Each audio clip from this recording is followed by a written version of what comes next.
Hello everyone, welcome back to Governor Rides. Just wanted to do a quick video with some updates, some changes and some other bits and pieces. It's coming up right after this.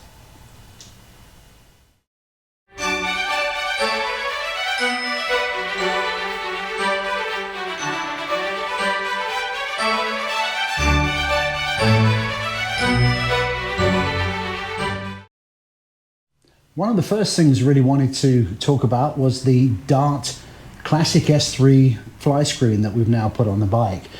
As you know, if you watch one of our more recent videos, we changed out the Dart Marlin fly screen because it was sending air up into the helmet, causing audio problems and actually pushing my helmet up, which was getting a little uncomfortable.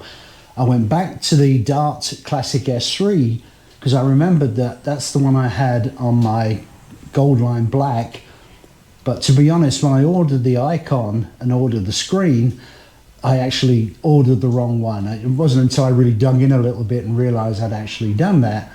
So I've gone back to this black Classic S3 screen, which is nice. I've tested it and it's working out great. I'm not getting that force of air pressure under my helmet that I was getting before. Some of the additional things that are coming up is you might have noticed that our logo has changed.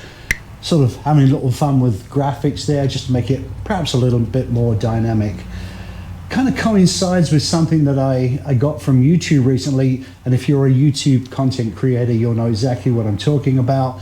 If they're changing the rules, moving the goalposts, basically what that does, it affects the way that you make money through ad revenue. I'm not going to go into all the details. You can dive in online and look into it a little bit more. So I started to think about it a little bit. We're a small channel. This is just a little part-time hobby. We both have regular full-time jobs. So what we've decided to do is that we have turned off any kind of monetization for our videos. Now we've hit the 1,000 subscriber mark, so we were getting a little bit of ad revenue. But I'm not going to play the game. I'm not going to just keep changing things just because YouTube want to change things. We're going to turn it off altogether so you don't get the ads running through the videos. If you have regular YouTube package where you're going to get ads anyway, I don't know how much that changes. But we have the ad-free package, which is like $15 a month, something like that. What I don't want is for you to watch videos and see ads scrolling through or breaks in the content. We're not interested in that. So we turned it off. You won't have to ever see that again, hopefully. And YouTube, you can go take a hike, as far as I'm concerned. The next thing we want to talk about is we are looking at maybe doing the front fork springs. Now, just recently, when I was testing the screen out, I'd come home, I put the screen on because it was waiting for me in a box. It's always exciting. I'd undone my helmet and got myself sort of in a position where I wanted to get the screen on right away. Took my helmet off, set it all off to one side, put the screen on, which doesn't actually take very long. So I wanted to go for a test ride to see just how good, or maybe it was worse, it was. So I put my helmet back on, put my gloves on, everything else, shot off down the road.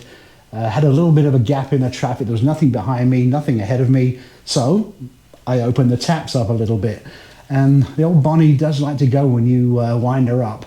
Unfortunately, that's when I discovered I hadn't done my helmet straps up. So the helmet, which was a full face, actually was a modular, came up right across my eye line. So of course, that situation required an emergency stop. There was a little turn off just ahead of me, thankfully. So I grabbed a handful of front brake. The ABS did its job. I was totally blind. But what happened was that telltale sign of thunk, thunk, thunk. The shocks were bottoming out. That is not really what I wanted to hear. So I've been watching videos on upgrading this front suspension for a while, was thinking about it. And of course, that has now prompted me to do it. I do not want that bang, bang, bang of the shocks bottoming out, especially when the ABS was doing its job. I did grab a handful of the brake pretty hard, but I do not want to hear that bang, bang, bang. So the shocks are on their way. One other thing I'm kind of playing with is the idea of maybe changing the seats. I'm not going to go too far in the weeds with that one. If it works out, I'll show you. If it doesn't, there's nothing to show you. So all in all, like I said, we're probably going to take a little bit of a break while these parts arrive. Got some other things to take care of. I had some hands issues popped up again, which is frustrating. I want to do a review on the bike. We've had it for a year and 6 months, something like that, somewhere around there. And it's time maybe to do more of a review of how we feel about the Triumph, how I feel about riding the Triumph at this time. Modern Classics, I'm starting to dislike that name because it's not a classic by any means. The name Triumph is classic. It's been around for a century and more actually, but it is a modern motorcycle. So I want to do a little bit of the review that pulls all that together. The way it looks, the things we've done to it, but also there's no getting away from the fact that it is an entirely modern motorcycle, but yet has the classic name Triumph with the pedigree. So all that said, we'll wrap the video up here. I want to say thanks very much as always for watching our channel, for following it, for giving us likes, subscribing, for commenting, all that good stuff. We always appreciate it. We always appreciate you. If you're riding, do ride well. Cheers for now.